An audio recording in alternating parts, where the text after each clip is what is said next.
শীত মানেই পিঠাপুলি। পিঠাপুলি ছাড়া শীত তো পুরাপুরি উদযাপন সম্ভব না।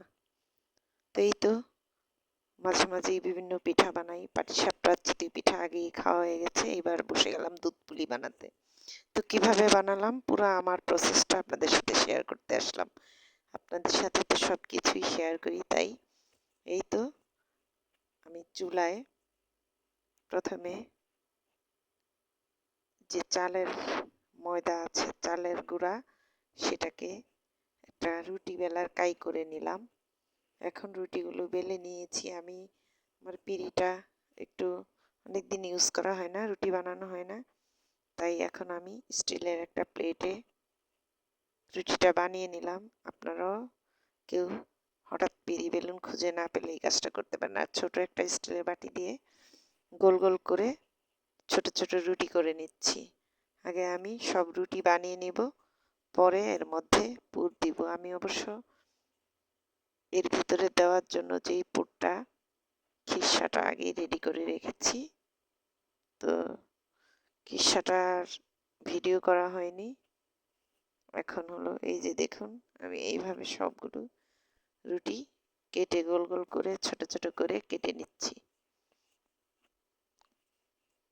রুটিগুলো সবগুলো কাটা হয়ে গেলেই এর মধ্যে আমি খিরসাগুলো দিব।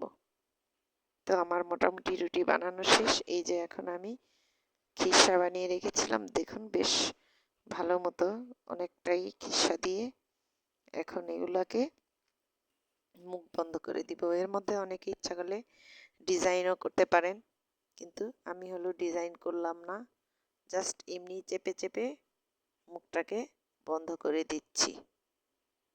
তো এগুলা সবগুলো বানানো হয়ে গেলেই আমি চুলায় চলে যাব। আমি এখন আস্তে আস্তে সব বানিয়ে নিচ্ছি। এই তো দেখুন আমার এতগুলো পিঠা হয়েছে, সবগুলোই আমি খিরসা ভরে বানিয়ে নিয়েছি। এগুলো ইচ্ছা করলে কেউ তেলে ভেজেও খেতে পারবেন, আর কেউ তেলে ভেজে আবার শিরায় দিতে পারবেন। তা আমি তেলে ভাজলাম না, আমি হলো পাটালি গুড় দিয়ে এই যে একটা শিরা বানিয়ে নিয়েছি। এই শিরাতেই আমি পিঠাগুলো সরাসরি দিয়ে দিব। আমার শিরাটা আমি আগে বানিয়ে রেখেছিলাম, একটু ঠান্ডা হয়ে গেছে, এখন আবার আমি এটাকে গরম করে নিচ্ছি। পলক আসলেই এতে আমি আস্তে আস্তে পিঠাগুলো দিয়ে দিব। এই যে অপেক্ষা করছি বলক আসার, দেখুন কত সুন্দর কালার এসেছে। এই পিঠাটা কিন্তু এই শিরায় দিয়েও খাওয়া যাবে, দুধ না দিয়েও, কিন্তু আমি দুধ দিব। তো দেখুন অসাধারণ গুড় হয়েছে, গুড়টা আসলে অনেক ফ্রেশ।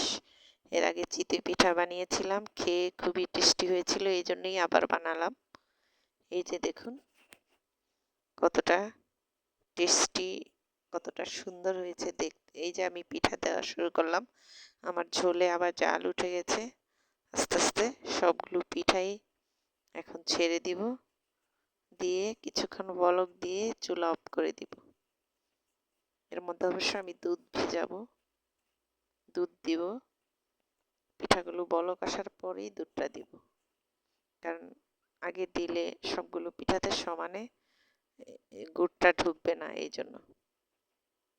এই গুড়টা দিয়ে শুধু দুধ না দিয়েও কিন্তু এমনি খাওয়া যায় পিঠাটা, এমনিও অনেক টেস্টি। তো এই তো এখন এই যে এই পর্যায়ে এমনি পিঠাগুলো দেখুন কতটা সুন্দর লাগছে আর ইয়াম্মি লাগছে দেখতে। দুধ পিঠা কিন্তু কেউ ইচ্ছা করলে সাদা চিনির শিরাতেও ভেজাতে পারেন। আমি হলো এই যে খেজুরের গুড়েই, এটা আমার কাছে খুবই টেস্টি মনে হয়, সেই জন্য খেজুরের গুঁড়ি দিলাম। আমি হলো চামচ দিয়ে হালকা নেড়ে দিলাম যাতে সবগুলোতে সমানে বলক আসে। বলক আসার জন্য অপেক্ষা করছি। কে কে দুধ দিয়ে খেতে পছন্দ করেন আর কে কে এমনি এই পিঠা খেতে পছন্দ করেন জানাবেন। আমার কাছে তো দুধ দিয়ে চেয়ে এমনি বেশি টেস্টি মনে হয়। দুধ দিলেও টেস্টের ভিতরে তো দুধ আছেই। আমি হলো এখন এই যে ঘুরিয়ে ঘুরিয়ে নেড়ে দিচ্ছি। এগুলো যেহেতু নরম এখনো উল্টে পাল্টে এখনো দিতে পারবো না, দুই একটা পিঠা চামচ লেগে একটু ভেঙে গেছে, অসুবিধা নাই, আমরা তো নিজেরাই খাবো। এই যে আমি এখন দুধ দেওয়া শুরু করলাম। এখানে ইচ্ছা করলে কেউ দুধটা হালকা গরম পানিতেও গুলিয়ে দিতে পারেন, তো আমি এখানে দুধটাকে একটু থাকার জন্য, মুখে যেন পড়ে, এই জন্য হলো আস্তে আস্তে দিচ্ছি। আমি হলো গুঁড়া দুধে রান্নাটা করছি। এই গুঁড়া দুধটা ইচ্ছা করলে লিকুইড করে নেওয়া যেত, কিন্তু আমার আজকে ইচ্ছা করলো এমনি একটু রান্না করি, একটু দুধ থাকুক। তো এই তো দুধ দিয়ে যাচ্ছি, যতক্ষণ আমার দিতে ইচ্ছা করে ততক্ষণই দিব, এটা যার যার পরিমাণ মতো। আমার কাছে মনে হয় আর দুধ দিলে আর এই যে খেজুরের গুড়ের ফ্লেভারটা থাকবে না, তাই আমি আর দুধ দিব না, আর যদি লাগে একটু পরে দিয়ে দিব।